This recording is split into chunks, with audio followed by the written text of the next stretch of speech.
Сайн бацхан уу, яг магш энжи байна. Суугаа байдлаас хийж болох асуудлуудыг сурцгаая. Суугаа уул байдал нь нуруу, гарын жилийг сандраг гаргаж өгдөг. Мөн цээж дурын амьсгалахад тусалдаг тасгалгаа. Өөртөө өвдөх нар суугаа. Эндээс амьсгал авахдаа хоёр гарыг алдлан талгаад байна. Амьсгалаа гаргахдаа хоёр гарыг нуруу амьсгалбаад алын дээш нь харуулад нуруугаа сайн тэрсэн гэж. Яг энэ байдлаа 2-5 удаа үзий уртаар амьсгалаа хийх юмсыг.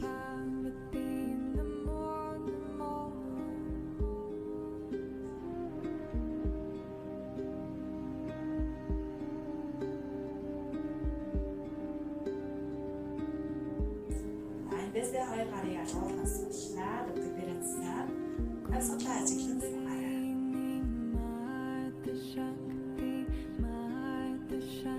За одоо тайлбар